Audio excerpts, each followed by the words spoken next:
Good morning, good morning. Welcome to 4x8 Paper Stuff. This is Beth. Welcome to My Time to Journal, an untrained person playing with lots of art supplies and having fun. Join me. Good morning, good morning. Welcome to Gratitude from the Tube. This is a gratitude journal that I am doing in honor and in gratitude and appreciation for all the people that have inspired me, whether it's with a tube of paint or on YouTube. And I have no planned of anything. I will not. I'm just going to pick a page. There's no specific order. There's no specific thought. There's no, I love this one more, so I'm going to do this one first. There's none of that. None of that. All of these people have the same amount in my heart as they did in the beginning, as they do now, and equally. So, who should we do today? All right, I'm going to just put my hand in here and open the book. Now, this is interesting. Margaret Fabrizio. She is a quilter, an artist, a harpsichord player, a 90-plus-year-old woman in San Francisco. I discovered her through her love of quilting.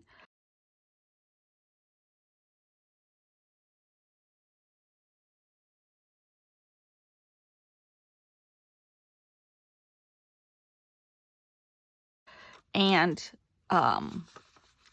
she is the one that inspired me to do the Siddhi quilts, which are from a group of women in India that were brought to India by way of Africa as slaves 400-ish years ago, and they made these quilts then, and they still do. I'll try to put a picture in of one of mine. I don't do them the right way, but I do them the only way I can figure out how to do them. I don't know how the right way is, even still. And this lady, in her early 80s or late 70s, it might have been early 80s, had been to India many times, but she loves India. And she found this quilt display at a museum in San Francisco where she lives. She taught at Stanford, so she's highly intelligent, but she's inspirationally artistic and out there with a lot of her thoughts and just a real life example. And for me, lots of other people too. But anyhow, so she couldn't figure out how these ladies made these quilts. So she went there and she tracked them down and stayed with them for a month or so, I guess. And she figured out how they did them, and now she's been making them and has had them displayed in Italy. I went and saw a display she had at a museum in San Diego. Just amazing.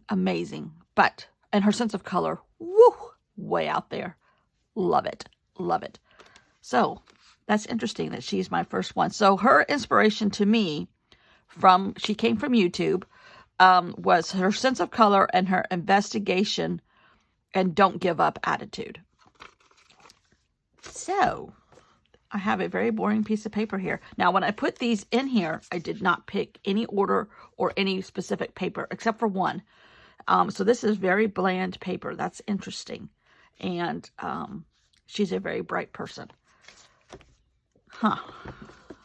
Don't know how I'm going to do. Nope, that's not going to work. So I think I'm just going to put a piece of paper over here. Or maybe just like, here's the back of a Rolling Stone magazine. Now, don't know what I'm going to do, but here we go. I could have put fabric in here, which is what a quilt is made out of. But I decided, and I started to talk to you about this, but then I decided that this video was going to be way too long. And I'm trying not to make my videos quite as long every time. Try to do a talking in the beginning and at the end and let it go on its own speed in the beginning. In the middle. So I brought out a bunch of my brightest, colorfulest, is that a word? Colorfulest? It's going to be in the Gratitude from the Tube journal. Washi tape. And I'm working from the outside edges in, which is what the CD quilts are traditionally how they are traditionally made. You can't see right there, but I'm on the very edge of the paper and just making strips, and I'm actually cutting my strips of washi tape because I want straight edges as if they were pieces of fabric. And I'm adding a little bit to the edges and going around and around and around and around and trying not to repeat anything too close to itself, and trying to keep the colors flowing and not all the greens in one section and all the blues in another. A lot of this washi tape is washi tape from all over the place, but it's washi tape that has different color schemes within it.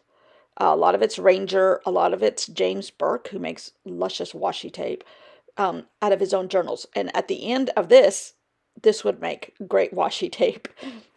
Anyhow, I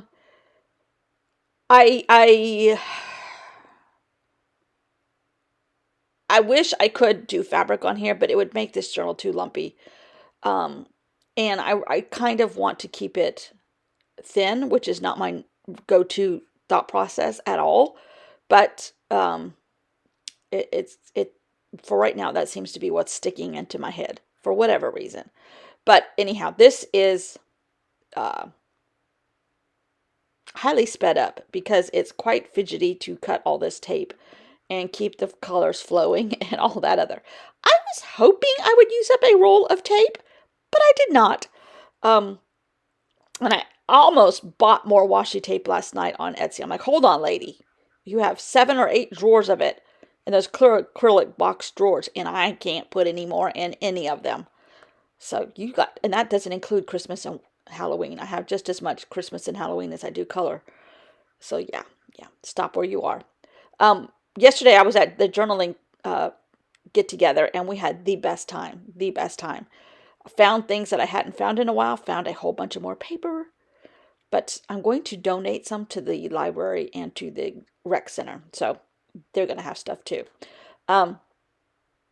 Anyhow, this was fun. And a representation of Margaret Fabrizio in my heart. Okay, we're getting to the center. I have to say, I absolutely love this, but I have not thought how I'm going to identify each person. So that is going to be a question. Now, some of these tapes, like this is from James Burke. This is a conglomeration of his journals and pictures from his journals. And a lot of people do that, obviously. This would make great washi tape. Just take a strip of this and photograph it, maybe 2 or 3 strips, and connect them, and then make a long chain of washi tape. Yeah, I could see that being gorgeous. So what I started to say is you get a color movement in the same roll of washi tape. And I did not think about where I was putting this, except that I tried not to put anything next to each other. Oh my gosh. I was hoping I would use 1 or 2 of these rolls up. Didn't do that. Now, my heart that I made on Procreate may not even show up on this one, but I'm trying to make sure. I may have to put Mod Podge or some kind of gel medium over this, because some of these are better stickers than others. Some of them are a more this blue right here comes up real easy. It's like a cellophane tape or something, I don't know. And I purposely only chose bright colors. There are other ones I would have loved to have made in here. Oh, here's a blank spot right there. Hold on, we can't have any blank spots. So now you can't tell that this paper underneath was bland and boring, because now it's not. It's anything but bland and boring. So how do we attach this heart? Or do I give that idea up and use these somewhere else? And how do I identify this as Margaret Fabrizio for her love of color, for her love of quilting, and her determination to discover how these quilts were made, which is her determination. Do I go with white paper? That would be very boring. Do I go with, maybe craft paper? Huh. Craft paper? Do I have any handy right here? Oh, there's a pretty piece of, oh gosh, look at that. That's too much. Even I say that's too much.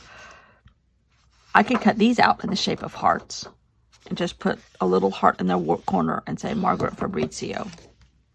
Let's just try that and see what we like. I don't like my hearts perfect. I don't think anybody's heart is perfect in real life, right? Although that's more perfect than I normally do. So I think I'm just going to write on here.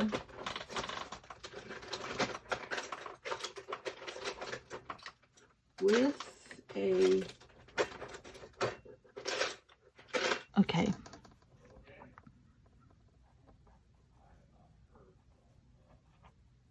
Margaret Fabrizio. Her love of quilting, color,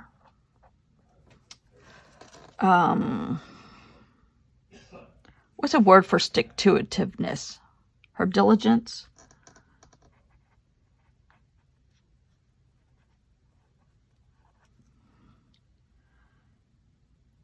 And her lust for life.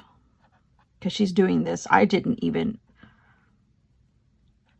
figure who she was until she was in, I think she was like in her very late 70s. And I was supposed to go see her.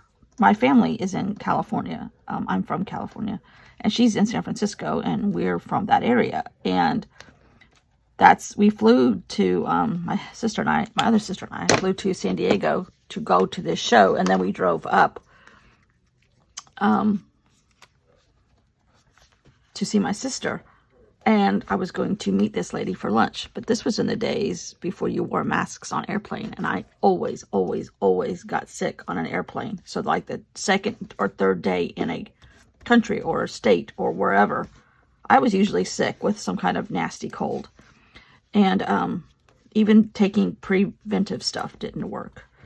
Now that I've only flown once, but my sister has flown. She has not flown, but she started keeping like a blanket over her head, mainly because she was cold on an airplane usually. And the last 2 times she did that, she would fall asleep then, and she never got sick. So between some kind of protection on an airplane, it seems to work. So I got sick. I did not want to be around her, and it broke my heart very much that I did not get to see her. And I was going to meet with her and have lunch and pick her brain on these quilts, and that didn't happen. So now I got to put all these things away. But life goes on. I fudge the way I do them. I don't think I know I don't do them right, but I do fudge my way through it, and I have fun, and to me that's half the battle, or 3/4 of the battle. And here we are, our first page in our Gratitude from the Tube journal.